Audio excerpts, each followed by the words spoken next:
Chris Chaput here. I just wanted to pile on to the torch case discussions. I have the YesWelder CUT-65DS and had been looking at the 3D plastic case that the guy was making and selling on eBay for 39 bucks. It's probably worth it if you don't do your own modeling and or 3D printing, but I'm super cheap and I have a 3D printer and I like modeling in SolidWorks and Fusion and had some kind of different ideas about what I could do. I really wanted something a little shorter than this if possible.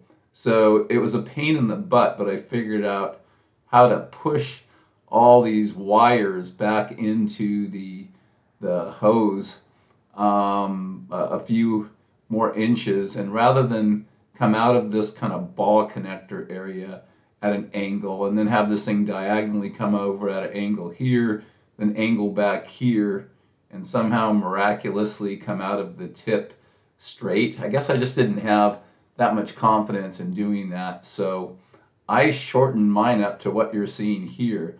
So you can see how much I pushed all that stuff back into the housing. And there's like a place where a nut feature is also kind of compressed between the top and the bottom. And we look at my SolidWorks models for this, you can see that what I end up having is this straight tube here come up and then go straight but at an offset, and so I offset my case. It's perhaps unnecessarily fat here, but I didn't want to have to kind of make the whole thing Z-shaped. I just made it more like a box and put the ball feature up higher than the nut feature that traps it there.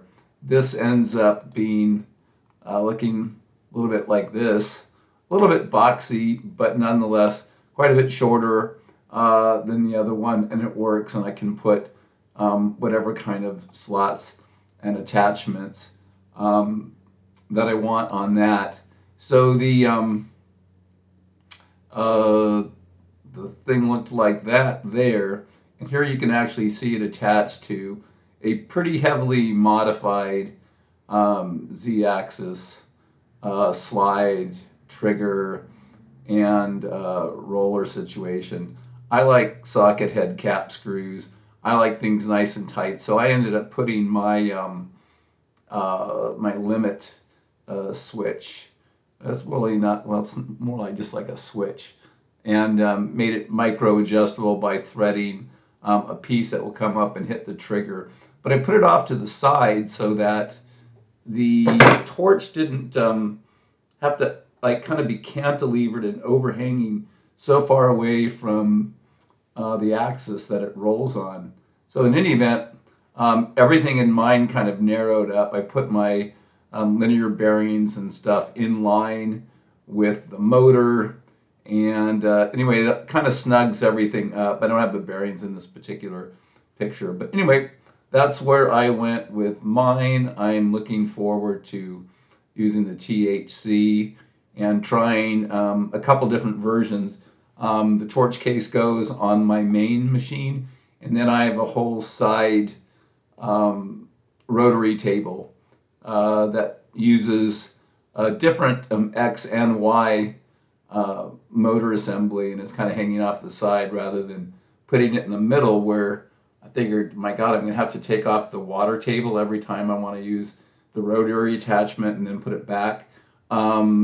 Yeah, it's not that expensive to just get, another motor and to kind of make a separate rig off to the side and then just pluck your X, and in this case, your X and Y motor cables using the 5-pin connectors off of your electric box and putting them on the rotary table.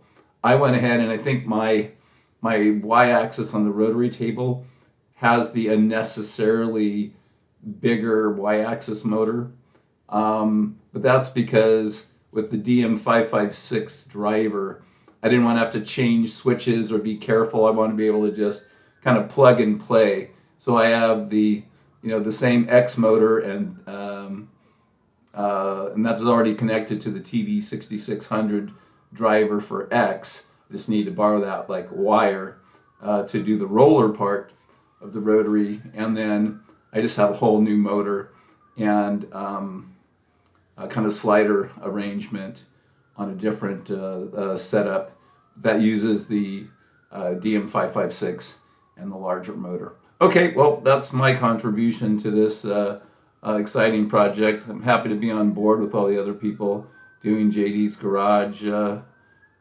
stuff. All the best.